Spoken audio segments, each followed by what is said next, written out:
Linda, you tried a case in Massachusetts. Are they just insane there? Is that the problem? Is everybody just wacky? Well, What's going on? the slips, the jury verdict slips. I've never seen cases with jury verdict slips. The judge chooses the foreperson in Massachusetts. Yes, everything is different. The wording is different. I think it should be called the jury verdict slip.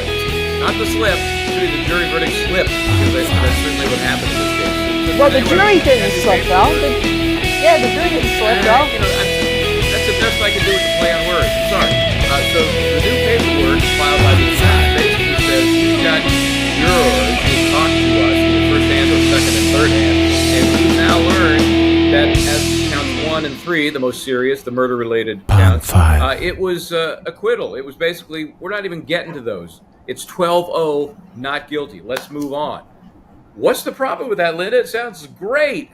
Is the defense going to be successful in basically getting declared acquittals on those 2 counts that was never really discussed in open court?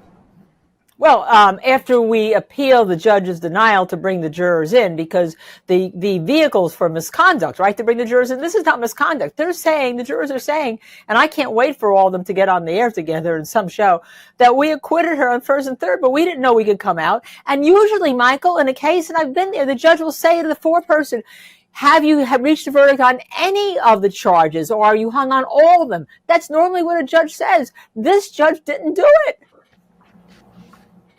And then what happened? Yeah, she did nothing. And then, you know, I see some waffle language here by the defense, because my first thought was, well, why didn't Jackson or United say, excuse me, can we find out here whether or not there was agreement on anything? They never raised their hands, and there's some language in here that says, this is the declaration of Alan Jackson at paragraph 7. The note, and we're talking about the final note where they said we're hung.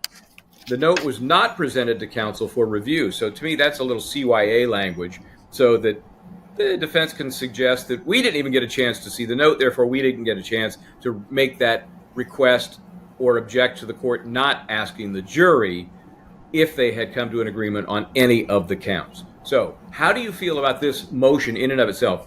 Gonna fly or not? It's not going to fly at the trial court level. It's going to then go up on appeal, and it's going to go up to the Massachusetts, the head court of Massachusetts. And the case is not going to be tried in July as the state hopes, because this is going to clog everything up. Because she's going to deny bringing them in, right, Michael? And once that's an appeal issue of itself, if she denies bringing them in, how can you try it? How can you try this case, even on count 2? Even on count 2, because now there's some suggestion that maybe there was bullying after the jury charge was read, the Allen charge on count 2. But the jurors seem to be in agreement with you and I that murder, there was no evidence of murder here. And that if she did hit him, she probably didn't even know she hit him.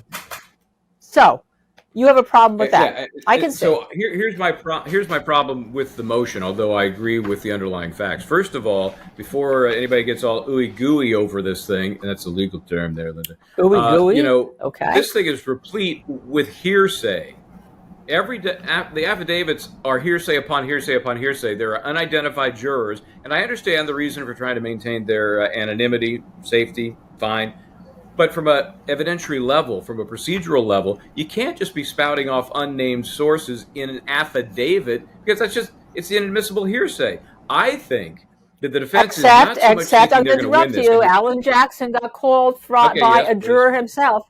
Alan Jackson got called by, that may be hearsay, but he has direct knowledge, and he got called. So what's the thing? Bring the foreperson in. Bring the foreperson in if you don't bring the jurors in. Even if... Fine, but as it stands on its face, that's inadmissible. It's irrelevant. I think the goal here is, yes, I agree that the judge is not going to fall on the sword and say, yeah, I screwed that up. No, she's not. She's going to stick to her, I did it right, denied, let's let the appellate court handle it.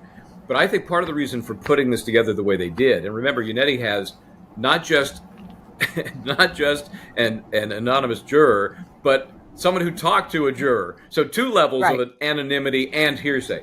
But I think it's to say to the prosecution, he's got confidential informants. If you're the prosecution, though, ultimately yes, you're right. He's got a confidential informant who told a juror. Yeah, those are horrible evidentiary issues. But I think this is the message of this motion.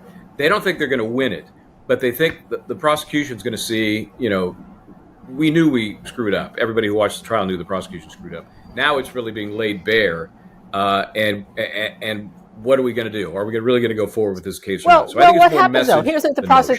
what do you think the prosecution does here? The prosecution, if they were smart, would say, okay, we dismiss with prejudice counts 1 and 2, right? The defense is going to say, hey, no, we want a finding of not guilty, so that'll go up. But we dismiss with prejudice. In the meantime, the judge can say, all right, so let's go forward with counts 1 and 3. Let's go forward with count 2. If the prosecution was smart, they'd at least try that, and then the defense can say, hey, and then appeal the issue of whether or not counts 1 and 3 are final. Because if I'm representing her, I want a finding that I'm not a murderer. Yeah, that'd be nice. And of course, it's going to come down to what the prosecution feels they have to do to save face. That's why they made that immediate statement. We're retrying this case.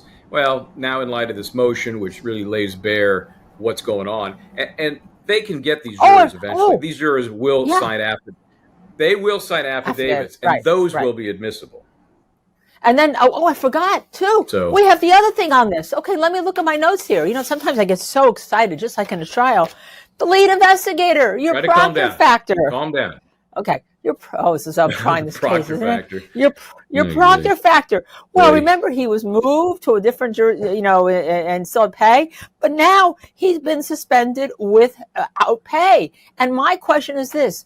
Were there some secret negotiations, things going on in the background during the time of this to try, let's not do anything now because we don't want to affect his testimony to say he's the lead investigator at the trial. And that could be, I think, a Brady violation if that was going on and the defense wasn't notified.